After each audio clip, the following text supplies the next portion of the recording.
Au Congo, des centaines de personnes arnaquées par une société de microfinance. Au Mali, la CEDEAO hausse le ton sur la junte au sujet de la tenue des élections.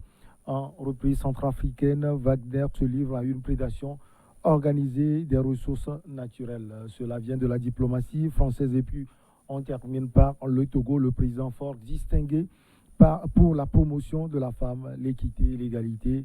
Genre, nos invités sont en place. Il s'agit de Pasteur Edo Komi, président du mouvement Martin Luther King, et le journaliste Adam Adjornou, directeur de publication de Vision d'Afrique. Pasteur, bonjour, vous allez bien? Oui, bonjour, on rend grâce à Dieu. Et je voudrais profiter de votre plateau pour dire, pour faire un coucou aux Togolais de la diaspora, aux enseignants dans les régions de la Savane et de la Kara, pour ne pas stigmatiser donc tous les enseignants. Ouais. J'aime tellement les enseignants parce que c'est eux qui ont fait de nous ce que nous sommes aujourd'hui. Et il faut tout le temps faire un regard à ces enseignants-là. Vous savez, on en a débattu la dernière fois, les enseignants volontaires. J'avoue quand même que leur misère continue et nous suivons de près ce dossier. Vous voyez, celui qui est en face de vous, il est bien habillé. Hein, bien habillé, il est...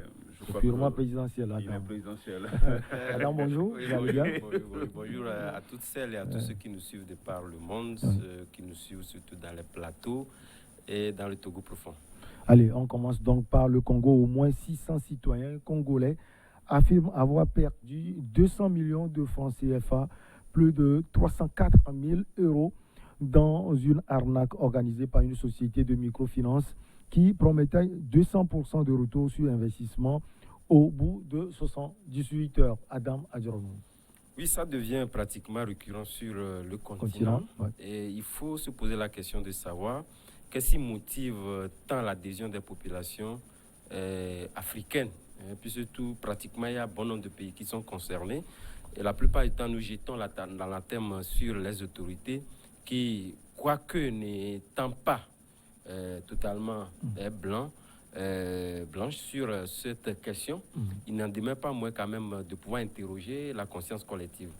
En ce sens que moi j'estime que ce qui motive à fond, disons cette adhésion, vient d'abord de la corruption. Cette corruption, nous avions toujours tendance à pouvoir l'orienter seulement sur ceux qui dirigent en fait les hautes sphères de nos deniers publics. C'est avec que nous adhérons. Or, lorsque nous regardons un peu la situation concernant donc la corruption, elle gangrène pratiquement tous les secteurs. C'est ce qui fait que lorsque nous prenons d'une façon classique ce qui se faisait par le passé, nous savons qu'il est très difficile qu'on puisse proposer des retours sur investissement allant jusqu'à 200 voire 300%. Et je pense qu'on en parlait du cas togolais, qui n'est pas loin de ce cas également. Et ces gens-là aussi, ils viennent d'habitude sur un terrain bien connu. Et d'abord, lorsque vous prenez le nom donné donc à cette structure-là, c'est un nom qui est dérivé pratiquement à une structure étatique qui était mise en place et qui a fait faillite par le passé. Donc, on se dit, lorsque nous focalisons ce regard où nous prenons ce nom-là, ça peut avoir l'adhésion populaire compte tenu du fait que c'est une émanation d'une structure étatique. Donc, ça attire beaucoup. D'où la responsabilité, même si elle est sous-jacente également de l'État. Tout à fait, tout à fait. Et quelque part, comme je le disais tantôt, ils ne sont pas aussi à disculper pour la simple et bonne raison que je pense qu'avant qu'une structure ne puisse s'installer et faire des investissements publics ou carrément pouvoir donc récolter des deniers publics de la population, on ne peut pas quand même dire que voilà quelqu'un qui appelle, ils font même des publicités et que l'autorité ou l'État ne soit pas tenu informé. C'est quand même dangereux et c'est quand même facile qu'on dise que voilà, les gens sont installés. Ça voudrait dire quelque part que soit il y a des complicités au plus haut sommet de l'État, soit quelque part il y a manque une sorte de laxisme en ce qui contrôle même le contrôle de ces d'institutions financières qui s'installent dans nos pays. C'est en ce sens que moi je me dis il faudrait quand même qu'on puisse renforcer la législation allant dans ce sens-là et qu'on multiplie, en tout cas, donner plus de latitude à ces outils mis en place pour contrôler ces installations. Au Togo, c'est vrai. C'est pourquoi, quelque part, si des gens sont viscéralement attaqués, se sont attardés sur le gouvernement, c'est justement compte tenu du fait qu'entre-temps, on a mis en place APIM qui contrôle en réalité ces institutions financières, qu'elles soient microfinances ou institutions bancaires, dans toute leur globalité. J'estime que dans d'autres pays, puisque vous voyez, d'une manière analogue, c'est pratiquement la même chose que nous avons dans nos pays, puisque de toutes les façons, on verra que l'un n'est pas l'un de l'autre. Quelque part, vous allez constater, lorsque moi j'ai lu, ils ont pris l'agrément, disons, de l'équivalent de l'UMOA pour donc brandir comme étant une preuve assez suffisante pour donc s'installer comme par exploiter. Donc, c'est dire que c'est une preuve, certes, mais est-ce que l'autorité locale en elle-même, est-ce qu'elle a pris les dispositions pour véritablement vérifier si ces institutions sont d'abord viables, ils sont crédibles, et quelle est donc leur part de responsabilité à jouer pour quand même garantir l'épargne des citoyens. Parce que quelque part, tout va de là, parce que quelque part, lorsque vous travaillez pour la prospérité des populations, vous n'allez pas quand même dire, vous les laissez pour compte. Il faudrait quand même les inviter à avoir les crédibilités. C'est en ce sens que je dis que ce soit les institutions, qu'elles soient privées, je pense que l'État doit quand même faire en sorte que ces institutions puissent avoir l'adhésion d'abord de l'État par ricochet, pouvoir toucher ces populations qui investissent là-dedans. Alors, Pasteur Edo, comme on parle de 200 millions de francs CFA, hein, les gens, il y en a plus, hein, notamment à Brazzaville, la capitale politique, et à Pointe-Noire, la capitale économique. Non, je crois que le phénomène, comme mon collègue l'a dit tout à l'heure, le phénomène devient récurrent. Et le Togo, au Togo, il y a déjà eu par le passé et actuellement, il y a eu des cas semblables. Vous prenez par exemple IDH. IDH a fait faillite, c'est des milliards. Des milliards. C'est des milliards. Ici, nous parlons de 200 millions. IDH, c'est des milliards. Et les adhérents, ce n'est pas 600 personnes, c'est des milliers, des milliers. Nous avons une liste avec nous qui frôle déjà, qui frôle déjà 100 000. Hein? Mais c'est des milliers de personnes pour IDH donc, et d'autres sociétés de microfinance. Donc, c'est-à-dire que le premier coupable, s'il faut jeter la pierre, c'est aux dirigeants. Aux dirigeants. C'est ça. Bon, Adam aussi l'a reconnu. Les dirigeants, pourquoi? Parce qu'on ne peut pas permettre, si réellement on a la main mise sur le territoire et qu'on quadrille bien les activités du pays, on ne peut pas, à aucun instant, dans la journée où on collecte de l'argent publiquement, ou même quand vous prenez, il y a même des forces de sécurité, voilà, des forces de sécurité publiques qui gardent cette institution-là au Congo. Donc, c'est à dire quand même qu'il a bien terminé pour dire, quelque part, il y a au sommet de l'État, il y a de la complicité au sommet de l'État. Cela ne rime pas avec la gouvernance de l'État aussi, quand on voit le Congo-Brazzaville. C'est un échec total au niveau économique. Justement, quand vous prenez Congo-Brazzaville, il doit y avoir un maire, il doit y avoir un préfet. Je crois que c'est le format, c'est presque le même format que nous avons chez nous. Donc, on ne peut pas comprendre comment est-ce que une institution financière peut venir s'installer de mai à août, c'est ça non? De mai à août, au moins 3 ou 4 mois, sans qu'on ne sache de quoi concrètement ce que cette institution financière fait. C'est vrai quand même qu'ils ont fait un peu faux usage de faux, en brandissant l'agrément, le nom d'une institution étatique qui aurait déjà fait faillite. Donc c'est comme si c'est la résurrection. La résurrection. On revient en puissance. C'est la résurrection de cette institution étatique qui avait déjà fait faillite. Et du coup, les gens sont rués. Les gens sont rués pour pouvoir épargner. Mais à un pourcentage de 200%. C'est déjà trop. Il a dit tout à l'heure. Ça, c'est parce que les gens veulent gagner. Donc la facilité, on sent aujourd'hui la facilité de ces populations-là. Il faut aussi reconnaître qu'il y a la facilité. Et les gens semblent avoir la mémoire courte. Au Togo, on semble avoir la mémoire courte. Parce que déjà, il y avait déjà des victimes. Des gens qui ont fait 3 mois de collecte de faux et qui sont partis. Les causes sont profondes. Oui, des gens qui ont fait 2 mois, 3 mois de collecte de fonds qui sont partis. Donc il y avait déjà eu par le passé.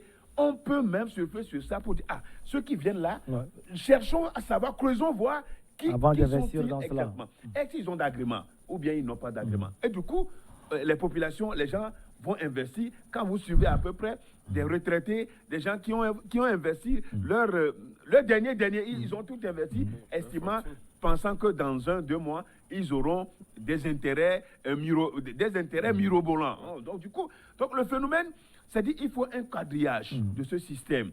de ce système pour éviter que les populations ne soient toujours victimes. Adam a bien fait de faire le tableau.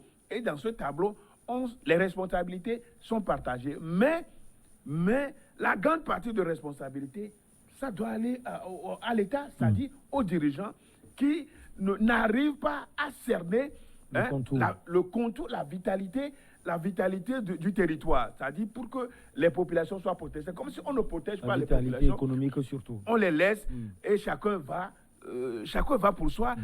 Et les gens vont dans tous les sens. Et finalement, maintenant, c'est l'État qui est aujourd'hui indexé. Même si le monsieur est au niveau de la direction au service de renseignement. Aujourd'hui, il est arrêté. Est-ce qu'il a les moyens pour pouvoir rembourser à ces populations?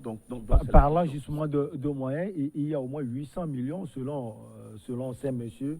Que ces 800 millions sont disponibles pour quelques remboursements pour le moment. Adam Adjoronou. Oui, c'est ce qu'on fait croire en premier lieu. Lorsqu'ils sont inquiétés, on fait comprendre que voilà, les investissements sont là, on peut les rembourser. Et tout à l'heure, nous ne pouvons pas aborder cette question sans prendre un cas d'école qui, entre griffes, le cas togolais, puisque lorsque le comité a été mis en place, on a fait croire qu'on avait un comité qui est mis en place, voilà, qui est mis en place, qui devait donc contrôler le remboursement, qui, en premier lieu, disons, les premiers dirigeants avaient dit qu'ils avaient donc des moyens pour donc rembourser. Mais pour finir, au finish, on a constaté que il n'y avait pas grand-chose. Et donc, ceux qui avaient pouvaient peut-être financer ou rembourser ceux qui avaient financé les 100 000, 200 000. Or, il y en a qui ont donné plus de 10 millions de francs CFA et qui sont véritablement conscients qu'on ne peut pas les rembourser. Donc, je pense que lorsqu'ils le disent ainsi, quelque part... Il faut vérifier peut-être. Non seulement vérifier, je pense que ces institutions-là, normalement, devaient travailler donc avec les institutions bancaires classiques en place. Et là, il n'y a pas lieu de pouvoir peut-être leur demander d'abord, puisque tout est contrôlé. Et on sait pertinemment que ce compte appartenant à cette structure est gagné à telle hauteur. Donc, lorsqu'on sait ce genre d'arguments, c'est pourquoi je dis que cette complicité-là est assez profonde. C'est justement pour se tirer d'affaire. Elle est active. Hein, voilà. Et pour faire croire que voilà, bon, nous avons un pan de responsabilité que nous contrôlons et qu'ils ont donné la garantie que véritablement, qu'on aurait véritablement donc à rembourser l'argent. Tout à fait. Et pour eux, au finish, on voit clairement qu'il n'y a rien. C'est la même chose qui s'est passée. Et quand on parle de l'argent, c'est facile. Et cette corruption-là revient avec acuité. Et on peut toujours utiliser cette arène-là pour corrompre ce qu'on a mis en place pour contrôler. Et pour finir, on fait du surplace. Et pour finir, bon, ça s'éclate au grand jour, les gens n'ont pratiquement plus rien. Pasteur Edo Komi, en une minute. Non, c'est pour dire que ce phénomène, moi, une fois encore, je le dis, c'est vrai que les gens sont pauvres, on est pauvres et on veut investir. Mais il faut savoir où est-ce qu'on investit et le retour, l'investissement sur le retour. Sinon, on risque d'aller... Adam parlait de la responsabilité on risque toujours d'aller ces investisseurs. Oui, les populations africaines doivent savoir qu'avant d'investir, il faut avoir l'assurance que l'investissement retour va être raisonnable. Parce que quand c'est mirobolant, quand c'est démagogique, quand c'est de trop, quand on étudie l'entreprise et l'entrepreneuriat, on sait qu'on peut commencer à partir de quelque chose. Comment ne pas investir cela dans quelque chose? Justement, quand vous voyez, quand les gens ont 2 millions, les gens ont 3 millions, mais avec 3 millions, on peut déjà entreprendre quelque chose. C'est déjà de trop les gens ont commencé avec 50 000. Hein? Oui, bien sûr, moins de 50 000. Oui. Mais les gens sont aujourd'hui des millionnaires, des patrons d'entreprise. Donc, je crois qu'il faut qu'on revoie, il faut qu'il y ait un changement de mentalité pour dire que investir dans ces choses, c'est vrai, mais il faut quand même entreprendre soi-même quelque chose pour pouvoir, de manière progressive, à être millionnaire ou bien être milliardaire, que de vouloir l'être de manière sans travail. Et c'est ça aujourd'hui qui est à la mode.